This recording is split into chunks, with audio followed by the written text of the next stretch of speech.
या विषयाकडं आपण बघत असताना बामसेफसारख्या संघटनेला या विषयावर एक विचारमंथन घ्यावं लागतंय आणि असं असताना समाज मात्र त्यावर कोणतीही ॲक्शन किंवा त्या कोणतीही भूमिका घेताना आपल्याला दिसत नाही आहे. आणि हा जो समाज आहे, जो आपल्याला संविधानानं जो अधिकार दिलेला होता,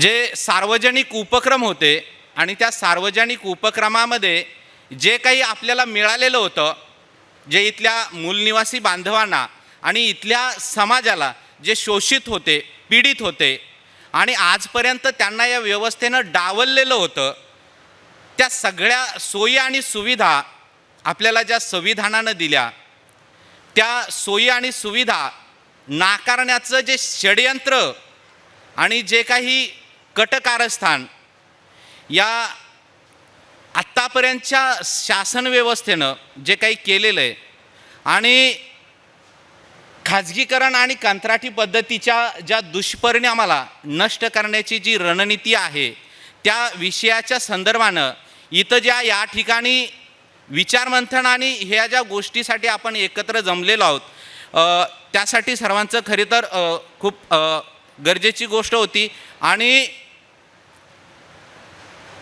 हे करत असताना जे आपले हक्क आणि अधिकार नाकारले गेले, त्यामध्ये 1991ला जे पहिल्यांदा जे बिल आणण्यात आलं, मनमोहन सिंग आणि त्यांचं जे अर्थमंत्री असताना जे त्यांनी जे तात्कालिक कारणं जे सांगितली गेली आणि तेव्हापासून आपली अर्थव्यवस्था ही जागतिक भांडवलशाही व्यवस्थेसाठी आणि इथल्या मनुवादी व्यवस्थेला इथल्या व्यवस्थेला जे करायचं होतं ते त्याच्या आडून ते करतायत. आणि म्हणूनसाठी या मनुवादी व्यवस्थेनं जे आपलं जे हक्क आणि अधिकार नाकारलेले आहेत ते आपल्याला प्राप्त करण्यासाठी किंवा हे जे षड्यंत्र आहे, हे षड्यंत्र आपल्याला कसं उलथवून लावता येईल या संबंधात जास्त चर्चा होणं गरजेचं आहे. मित्रांनो, आपण विचार करतो की ही जी शासन व्यवस्था आहे ती कष्टकरी शेतकरी असतील, मजूर असतील, जे काही या व्यवस्थेमध्ये जे भरडले गेलेले आहेत, त्या व्यवस्थेमध्ये भरडले गेलेल्या लोकांच्या हक्क आणि अधिकाराची ज्या वेळेला वेळ येते आणि इथला सामान्य माणूस ज्या वेळेला इथली व्यवस्था उलथवून टाकण्याचं ज्या वेळेला मनामध्ये आणतो, विचार करतो, त्यावेळेला ही व्यवस्था नेमकी काय आहे आणि ह्या व्यवस्थेच्या संदर्भानं आपण विचार करत असताना पहिली गोष्ट, जे मतपेटीच्या माध्यमातून जे आपल्याला संविधानाच्या माध्यमातून 1950 पासून जो अधिकार मिळालेला आहे, त्या अधिकाराचा वापर आपण करतो का? की जो इथला कष्टकरी शेतकरी मजूर असेल आणि आर्थिक वंचित दुर्बल घटक आहे, तो व्यवस्थितरित्या आपल्या हक्क आणि अधिकाराचा वापर करतो का, हे आपल्याला पाहणं गरजेचं आहे. आणि ते जर आपल्या लक्षात आलं तर निश्चितपणे आपल्याला जाणवेल की ही जी व्यवस्था आहे, त्यांचे हक्क आणि अधिकार आहेत, जे आर्थिक वंचित दुर्बल घटक जे आहेत, शोषित पीडित जो समाज आहे, त्यांचे आणि हक्क अधिकारांची ज्या वेळेला गोष्ट येते आणि त्यांचे हक्क अधिकार वापरताना जो मतदानाचा हक्क अधिकार आहे तो वापरताना जर त्या वंचित शोषित पीडित घटकाला, जर त्या तत्कालीन व्यवस्थेतला जो पुढारी असेल, जो कोणी असेल, तो जर त्या व्यक्तीवर प्रभाव टाकत असेल आणि मतदान करत असताना जर त्याला आपलं मतदानाचं म्हणजे राजकीय जे स्वातंत्र्य आहे ते जर त्याला व्यवस्थितपणे वापरता येत नसेल, तर तो इथली जी राजकीय सत्ता असेल किंवा एकंदरीत त्याच्यासाठी जे कायदे करणारी जी व्यवस्था आहे, ती व्यवस्था जर त्याच्या मनात इच्छा असूनही तो जर उलथवून टाकण्याची इच्छा असूनही जर तो अयशस्वी ठरत असेल, तर त्यावेळेला तो आपले हक्क आणि अधिकार योग्य पद्धतीने वापरतो का, हे खरं तर विचार करण्याची गरज आहे. आणि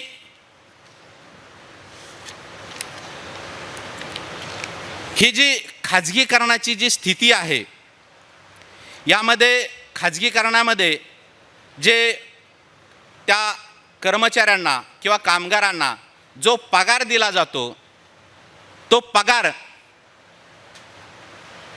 निश्चितपणे सरकारी क्षेत्रामध्ये काम करणाऱ्या कामगारांपेक्षा किंवा कर्मचाऱ्यांपेक्षा खाजगी क्षेत्रामध्ये काम करणाऱ्या कर्मचाऱ्यांना हा जो पगार आहे तो निश्चितच कमी मिळतो.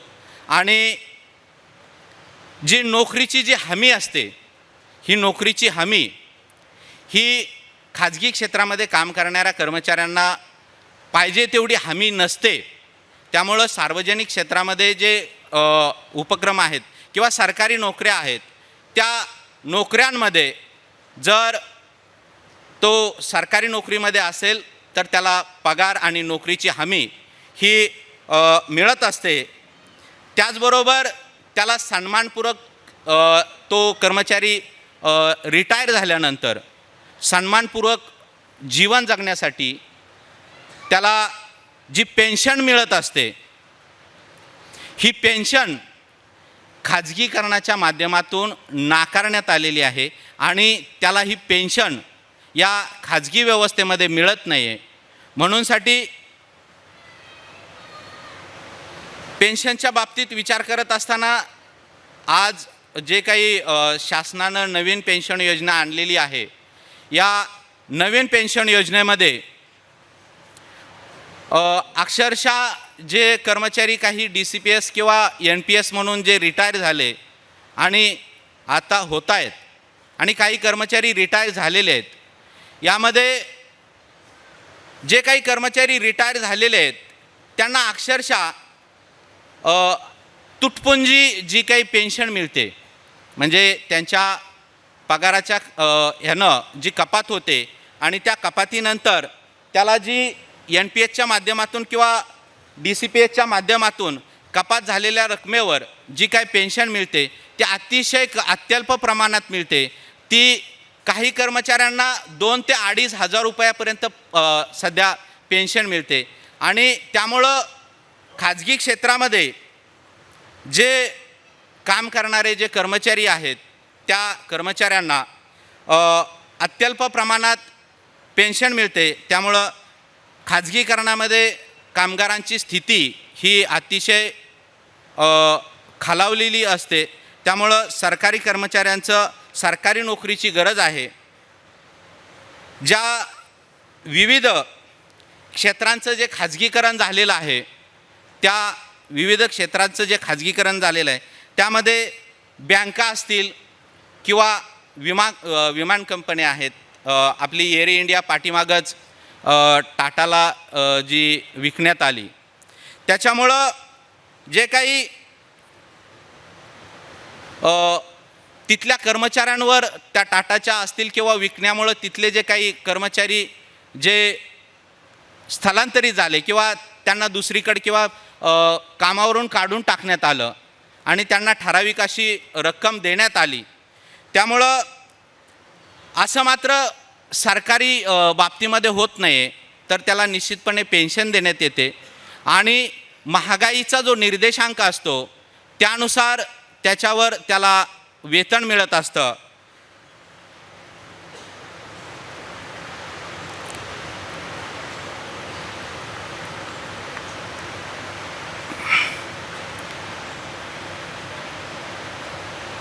जी सरकारची जी कर्मचारी असतात त्यामध्ये शोषण थांबवण्यासाठी, जे कर्मचाऱ्यांचं शोषण थांबवण्यासाठी ही सरकारी नोकरी महत्त्वाची असते आणि सन्मानपूर्वक जीवन जगण्यासाठी त्याला सरकारी नोकरी अतिशय महत्त्वपूर्ण असते. खाजगीकरण आणि कंत्राटीकरण जे काही करण्यात आलेलं आहे ते आपल्या संविधानाला आणि संविधानातील तरतुदीला डावलून हे खाजगीकरण आणि कंत्राटीकरण करण्यात आलेलं आहे. कंत्राटीकरण जे काही करण्यात आलेलं आहे त्यामध्ये आज आपण बघतो शिक्षक असतील, त्याचबरोबर ग्रामसेवक असतील, आरोग्य कर्मचारी असतील, म्हणजे एकूणच क्लास 3 आणि क्लास 4चे जे कर्मचारी आहेत यामध्ये सर्वात जास्त प्रमाणात कंत्राटीकरण आपल्याला पाहायला मिळतं आहे. त्याचबरोबर आत्ताच एक केंद्र शासनानं जी एक योजना आणली जी आपल्या संरक्षण क्षेत्राच्या संदर्भानं होती आणि संरक्षण क्षेत्रामध्ये एक 4 वर्ष काम करून त्यांना नंतर रिटायरमेंट घ्यायची, म्हणजे थोडक्यात हे कॉन्ट्रॅक्ट बेस पद्धत आहे. आणि कॉन्ट्रॅक्ट बेस पद्धतीवर तुम्ही जर देशाचं संरक्षणासारखी जर जबाबदारी त्या कॉन्ट्रॅक्ट बेस कर्मचाऱ्यांवर जर देणार असाल तर या देशाचं संरक्षण किंवा देशाचं जी काही हित आहे किंवा या देशातले जे नागरिक आहेत ते निश्चितपणे सुरक्षित असतील का, हा खरं तर महत्त्वाची आणि विचार करण्यासारखी गोष्ट आहे. जे की अग्निवीर होतं ना, तेच हे खाजगी क्षेत्रामध्ये जे संरक्षण जे आहे खात्यामध्ये खाजगीकरण करण्यात आलेलं आहे ते अतिशय गंभीर बाब आहे. आणि या कॉन्ट्रॅक्ट बेस असेल किंवा खाजगीकरण असेल, या सगळ्या बाबतीमध्ये आपल्या देशातील प्रत्येक नागरिकाने एक राष्ट्रव्यापी उठाव करण्याची गरज आहे. खाजगीकरण आणि त्याचे जे परिणाम आहेत ते अतिशय भयानक आहेत आणि या खाजगीकरणामुळं खरं तर आपलं प्रतिनिधित्व नाकारण्यात आलेलं आहे. जे की इथले SC ST असतील आणि जे काही वंचित समाज असेल, OBC असेल, मायनॉरिटी असतील, यामुळं या कॉन्ट्रॅक्ट आणि खाजगी भरतीमुळं या ठिकाणचं आपलेलं असणारं जे प्रतिनिधित्व आहे ते प्रतिनिधित्व नाकारण्यात आलेलं आहे. आणि या प्रतिनिधित्व नाकारण्यामुळं आपले हक्क आणि अधिकार हे हिरावून घेण्यात आलेले आहेत. आणि या विरोधात आपल्याला एक राष्ट्रव्यापी उठाव करण्याची गरज आहे. आणि तो उठाव करण्यासाठी आपल्या देशामध्ये जास्तीत जास्त या खाजगीकरणाविरोधात आणि कॉन्ट्रॅक्ट भरतीच्या विरोधात आपल्याला प्रबोधन करण्याची गरज आहे. आणि या प्रबोधनाशिवाय, लोकांचं प्रबोधन केल्याशिवाय आणि प्रत्येक नागरिकाला याची जाणीव करून दिल्याशिवाय आपल्याला या गोष्टीच्या विरोधात उठाव करताना येणार नाही. म्हणूनसाठी या खाजगीकरणाच्या विरोधात आणि कॉन्ट्रॅक्ट भरतीच्या विरोधात आपल्याला प्रबोधनाची अत्यंत आवश्यकता आहे. संविधानाने आपल्याला सन्मानपूर्वक जीवन जगण्यासाठी संरक्षण दिलेलं आहे, म्हणजे हे संरक्षण संविधानाने दिलेलं आहे.